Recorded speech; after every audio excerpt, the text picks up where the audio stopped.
sant yàlla.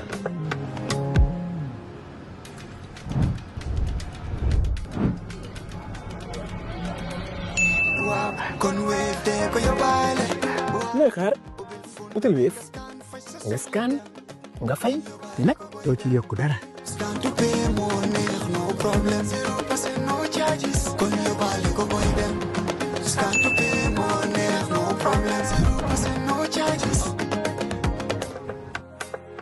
Country, and our rates are relatively cheaper than anyone else across the country. Jar Oil is the biggest producer and distributor of cement in the country with the most competitive prices in the market. In the Gambia, we all move to different paces. Time is money, convenience is power, and now both are in your hands. No more long lines, no more late payments, no more missed chances, not anymore. Because now the Gambia has its own super app, Zap. One app, one tap, endless convenience. Send money instantly, pay your bills in seconds, shop without borders, pay your rides, order your meal, buy your ticket, deposit and withdraw money for absolutely free. No extra charges, no hidden fees, only on Zap Super App. This is not just convenience. This is confidence. This is the future in your hands. And the best part, Zap is born right here. Built for us, designed for every Gambian home, every Gambian dream. So don't wait in the past. Step into the future. Download Zap today on App Store and Play Store and enjoy endless free services. Call us today on our toll-free number 1666 or on 260-0001. Zap. All in one. All for you. Tap in. Zap in.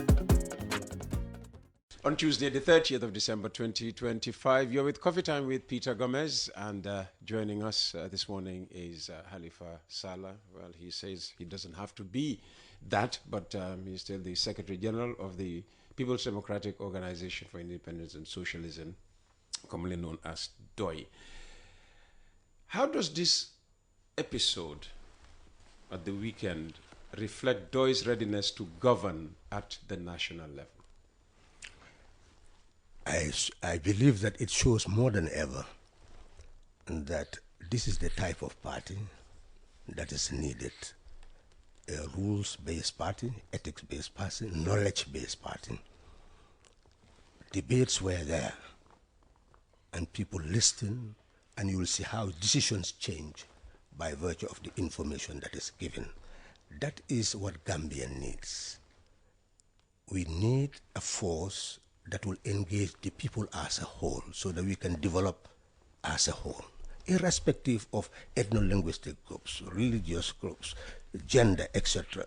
People receive ideas, giving ideas, knowing that we are united as a people. The forum that we have is preparing people for citizenship and leadership. And I believe that Gambians should have confidence in those who are ready to build a nation that way. Who does DOI speak to? A lot of people believe that, you need to have education, and education to a certain level in order to grasp, have an understanding of the DOI ideology.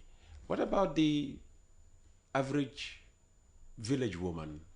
Do you think they can understand the ideals of DOI and subscribe to DOI?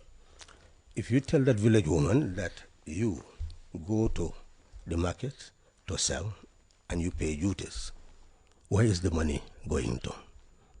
They will understand that, definitely. And tell that village woman, it goes to the council and you don't see it again. But what we are saying here is that it should be maintained by your village. So if you need a labor-saving device, you will purchase that for the village. Where there's a milling machine, etc. It goes all forms of labor-saving device. When you tell that village woman that from your funds you'll be able to dig a borehole so that you have clean access to water, I believe they will understand. People understand DOI's message.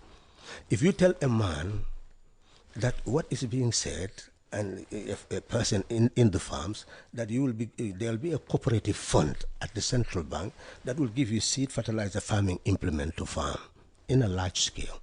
And when you earn that income, there would have already been a cooperative that is meant for housing, village housing, national housing, and you can contribute to that, and they will come and build your house, and after doing your farm and selling, you'll be able to take back and continue to pay on a gradual basis. Would that person understand? Of course they will understand it. This message is very clear. We are also saying the nation we own, Batakunku Sanyang, Katong, they are mining. What are they mining there? This government, since APRC, are not telling the people what they are mining there. We are saying, you know what they are mining? Yes, rutile, zircon, ilmenite, and what they call rare earth materials. And do you know where all these gems are going? Well, let's not go into that in the meantime. Let's go into concrete terms. You'll invite me again so that we can look at the oil, etc. That we say we have. Do we have it? Don't we have it? So that is a program of its own. But what I'm trying to emphasize here is that with a Doi government, people own the wealth of the country. They must know what they have, and they must also know where it goes. And it must come back to them, because Batakunku Sanyang Katong, before anything is done there, any mining taking place, there must be a contract with the village, if it is a village, with the council, if it goes beyond a village, so that the contract will indicate what their share is of what is being mined there, so that it will be utilized for the rehabilitation of the mining area, but also for development in the villages. That's how you ensure development. There should be royalties. If you want to establish a telecommunication infrastructure, you must have a contract with the village, because you are going to gain. Now it gains, anybody who does gain something. So what is the share of the village? Because you are utilizing that territory to be able to make funds. So this is what we are saying. The whole developmental program will have to change when Doi is in office, because the objective is to make wealth is already should be owned by the people, according to the Republic. We'll make sure that that wealth is owned by the people. That is the difference. That what we own must come back to us. So we have wealth, because I mean we're looking at a budget in excess of 59 billion.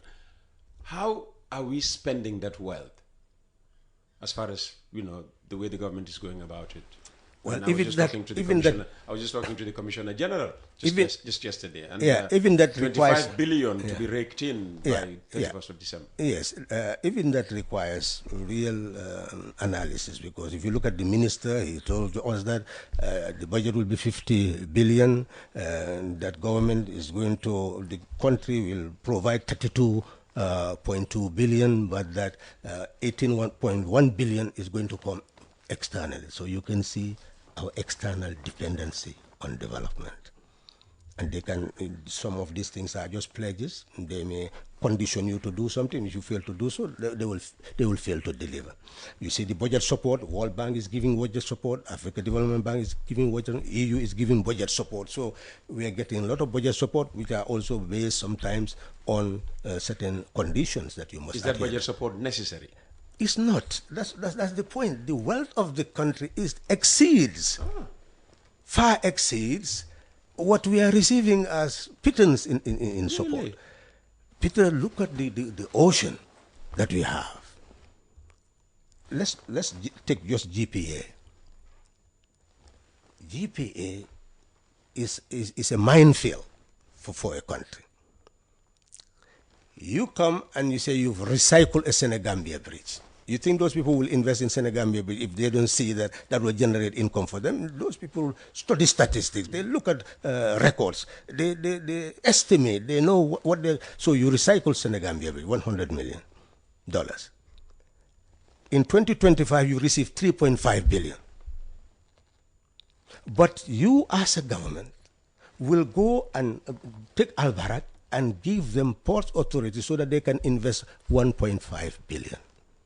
You have access to 3.5 billion. Instead of taking from there, you invest in port authority and control the whole thing, improve the facility and control whatever is derived from there. You know that those companies will not come and invest in port authority if they do not generate income. And then your workers, you can see the stevedoring should have been an independent functions. If you follow how much had been paid in the past, and the companies will pay in foreign exchange. And this foreign exchange had been diverted away from the dock workers. All dock workers would have been the richest in this country today. All of them would have been living in mansions. So we have never had governments that exist for the people. That's the problem of the Gambia. The wealth is there. How would you describe the Al Bayrak deal? Well, the deal is another issue. Because When they're running the port now. no, I'm just saying the deal is why I'm saying it's another issue is because have you seen a copy of the contract? No. But we are told it's 80-20. We are told. That's what I'm saying. It's not the issue because we don't know what the deal is. So we should not trust what we're We told. cannot trust any, because why not become accountable and transparent?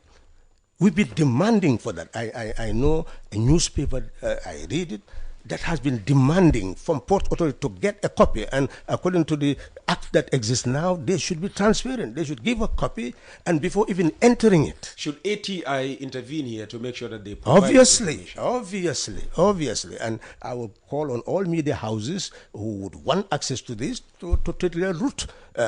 It's a route that maybe some had hesitated, just to allow those institutions to grapple with the change. But really, we are being shortchanged. And we cannot speak about it. We know certain things, but we cannot speak about it because you must rely on records to speak. You cannot rely on what people tell you to speak. That's hearsay. But what is evident, and what I've said, which is irrefutable, is that it's an anomaly to recycle a particular institution, receive that sum of money, and then your major institution that you can derive tremendous amount of resources from, you fail to invest in that, you fail to invest in your ferries and invite private sector to come and invest in those ferries. Okay. It's illogical. This may be a major failure on the part of the executive, but what about the people we call lawmakers, one of whom you once were, members of the National Assembly? If they are the lawmakers, they should pass the laws that protect the country. Should this deal have been allowed to go Peter, through? before I left there, there was an audit report. Do you call it operational audit? By the audit department. They audited Ports Authority, how they operate, all their shortcomings in terms of infrastructure. I wrote a report on that. That report is still in the National Assembly. And we insisted on that there must be an Public-Private Partnership Act. That bill was drafted before I left the National Assembly. That bill is yet to be an act. That bill, from our recommendation, was to ensure that we do not enter into any private sector agreement until that act is in place and the institution established to be able to do proper scrutiny to protect national interests will be established. Then you enter into those contracts. They've entered into those contracts without an act establishing it. That's why we are having the problems that we are having. So until we have this act, there's nothing the National Assembly Of course, can do about now, executive decisions. Now, as you've rightly said, it's their duty to monitor, to scrutinize. Today, they can demand for an inquiry. They can demand, even the Public Enterprise Committee can demand all those records. They have absolute power, the power of a high court in demanding for information. The National Assembly can know anything they want to know from that perspective. Okay. So Ports Authority would have contributed a lot to the nation's wealth, Trans-Gambia or Senegambia Bridge. Likewise, what other areas would a Doi government tap into to make sure that we don't go, cap in hand, begging for budget support? Because you believe that we have enough wealth to carry our own, if you like. The whole budgetary system is not built on the foundation for development. So if you want to build a foundation for development, you have both national and local structures, and they support each other. I've told you about the local structures. Let's see how it evolves into the national structure. Yes. The local structure, you have to build up self-reliant development of the villages, of the wards, so that whatever contributions are being made there will actually settle in their treasury for the development, guided by their village development committees and ward development committees. And in developing those villages, you do not necessarily rely on just simply what they pay. You also help them to build productive base. You go to many of these villages, you find out somebody external will come and invest. They will produce banana.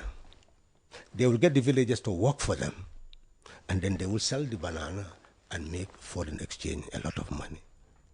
Obviously, the national coffers should be able to provide the village with everything they need to be able to own the banana farm, sell it, and it will go to village development. You can have aquaculture facility so that they sell, it goes to village development. The mining goes to village development. So in essence, we need to have sovereign fund for those villages so that they'll be able to develop, and you'll see development continue. At a national level, Yes. just look at Social Security and Housing Finance Corporation. Billions over the years. Billions. They even have large shares in banks. Own a hotel and other investments.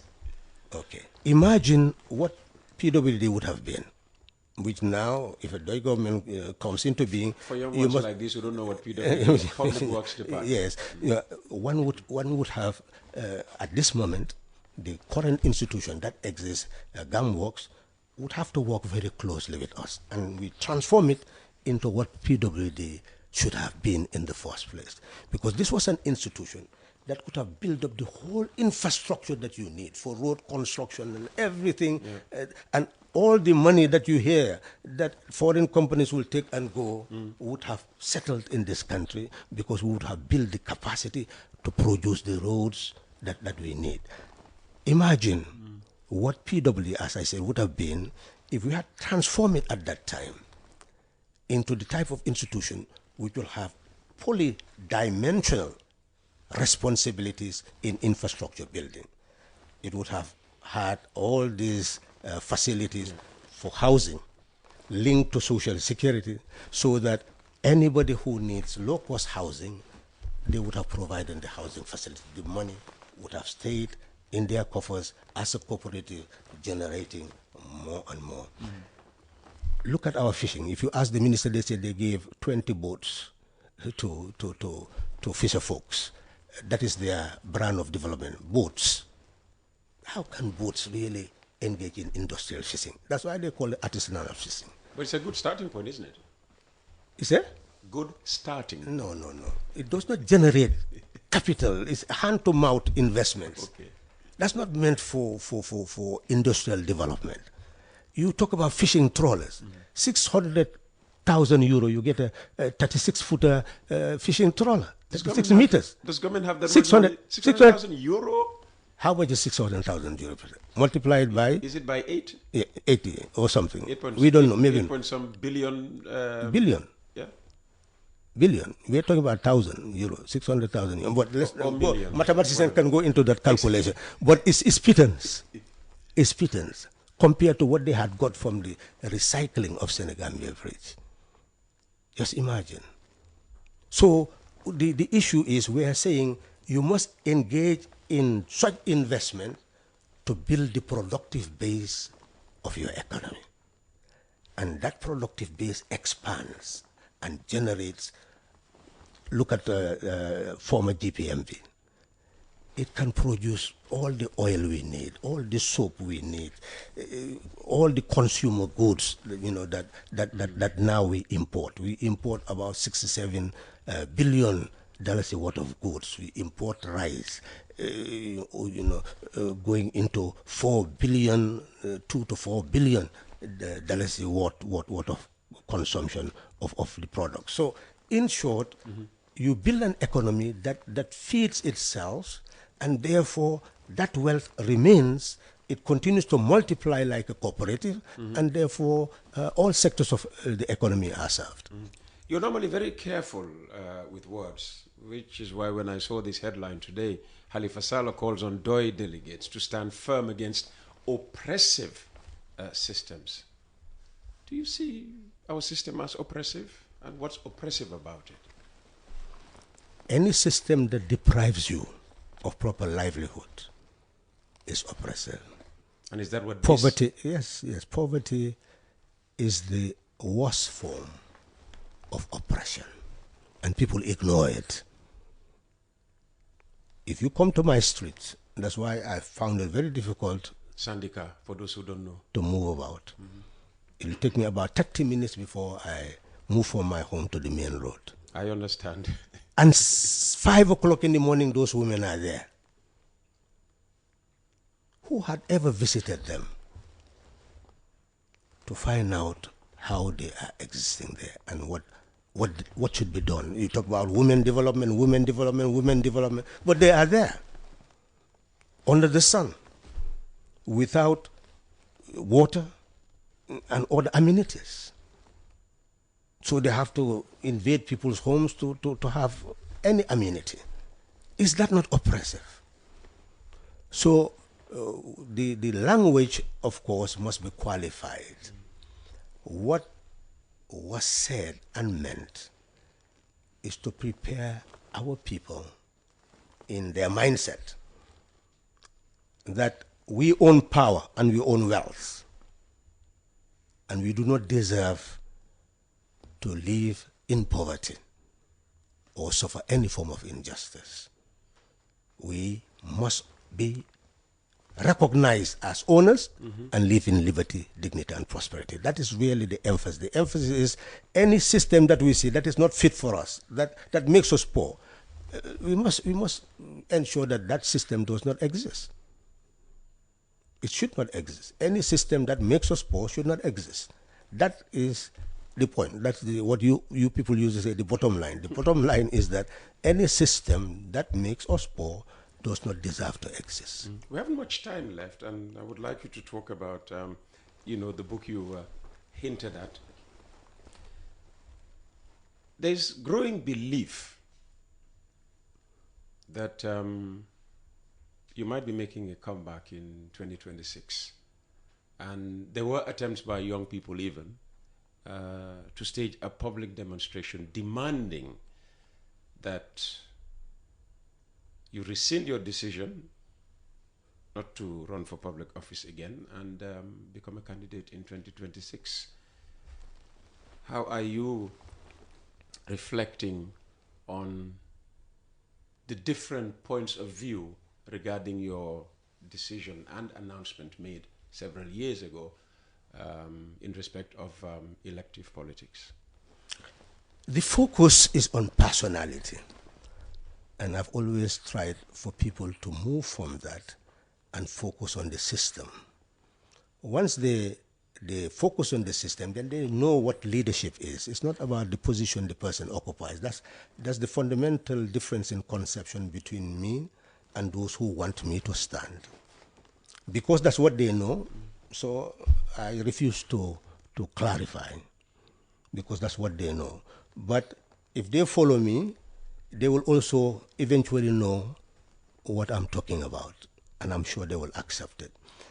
We must have people with the knowledge to change society, the consistency to earn respect, and the commitment and capacity for self-abnegation to show that definitely they will not benefit at the expense of the nation.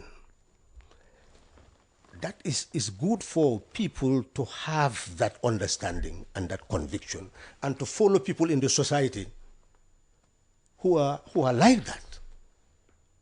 It's progress, and I encourage all Gambians to think that way.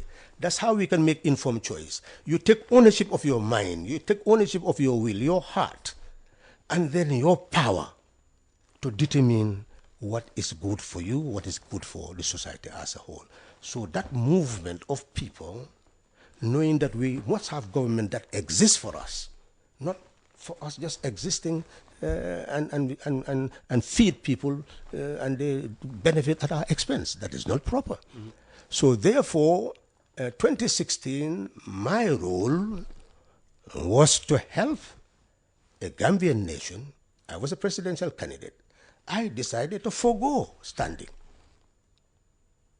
So if I decide to forego standing, the person who is elected, who is put to be a candidate, must also forego something. And that is forego continuation in power. That we come to a contract. The contract is, you will not win, I will not win if we stand. But one of us may win if we all agree. So stay there for 3 years. Then we support you. That is the contract. You win and decide to dishonor the contract.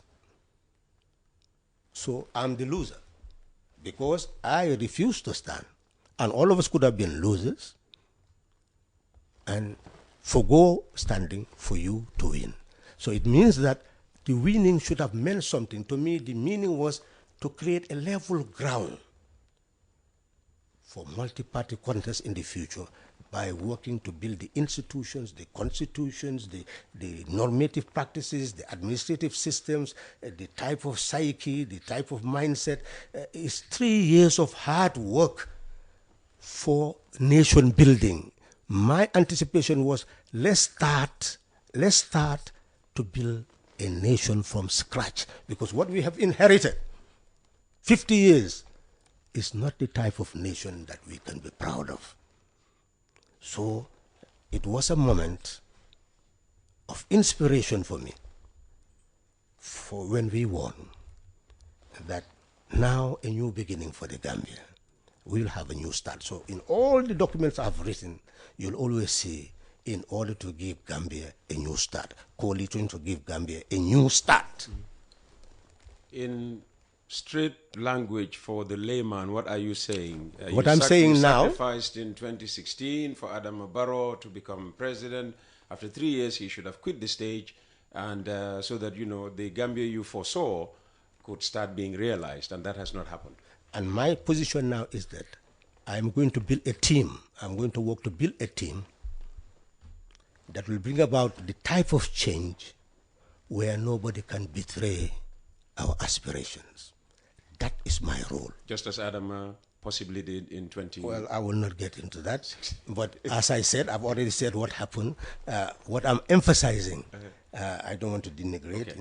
What I'm emphasizing is my mission now is to ensure that a team is built. Okay. That this team can move into government. And nobody will look at the other and say, you are superior to me. Can we substitute the word team here with coalition? Are you trying to build a coalition again? I'm just making a difference. Okay. I'm going to, because coalition you all call political party and say, learn from a coalition. That's not what I'm involved in. Maybe Doi will be involved in that because we've not discussed about how we're going to build a coalition. I'm saying Halifa Sallah. Anybody who's going to involve me in anything now, it must be a team of thinkers, innovators, or builders of a nation to give Gambia a new start. Where they're going to come from, who they're going to be, well, it will be articulated. But it's a team of people who, when they took over, whether Halifa Sallah is president or vice president or speaker of the national, whatever, whoever is there, you are there for all of us, and you can never betray us, because we'll control you in such a way that you will do what is in the interest of the country. That's what I knew I was trying the impossible by inviting you here for just a 60-minute conversation. My next guest is probably waiting to be invited in. Let's talk about the book, because I promised that we would talk about the book. I think you have. No, what I'm saying is, you will invite me. Okay. When we launch it, because we want to launch it must be launched. Okay, the book should be a different conversation. Yes, we'll launch it. We'll launch it. Finally, and we'll come. what message do you want Gambians to get from this conversation we are having this morning? That we are in a very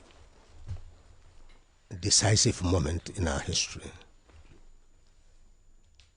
We have existed for over 60 years.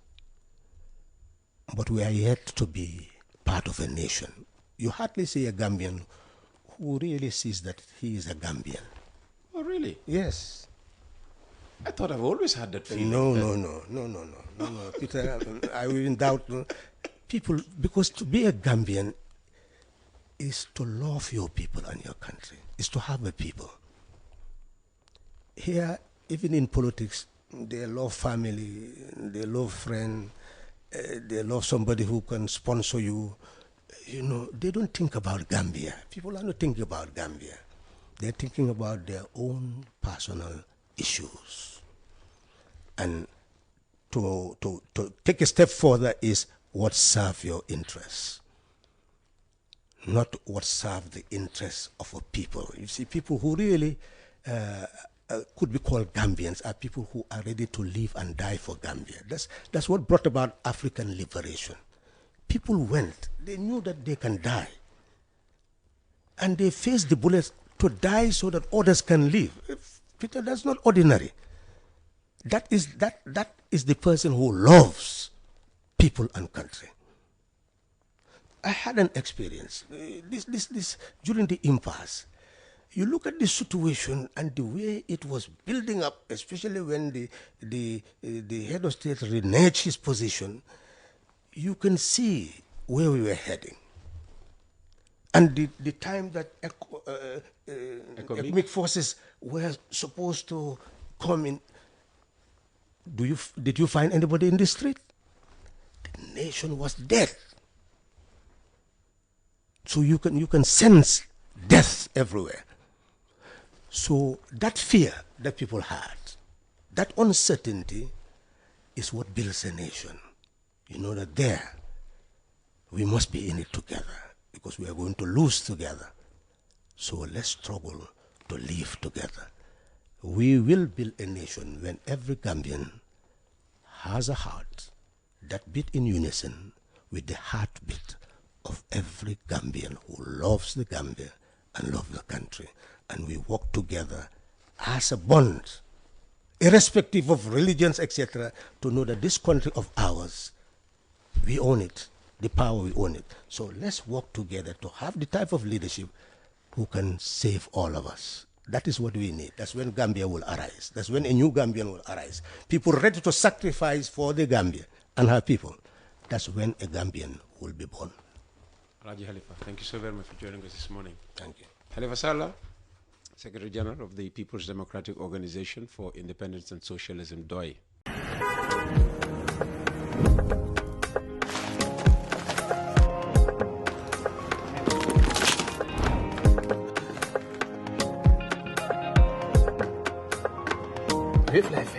Sant Yàlla.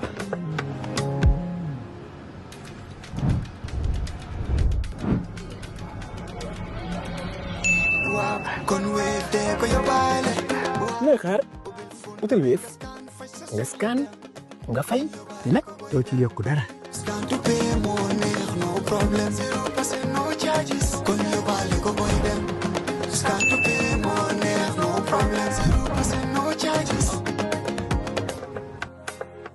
Country, and our rates are relatively cheaper than anyone else across the country. Jar Oil is the biggest producer and distributor of cement in the country with the most competitive prices in the market.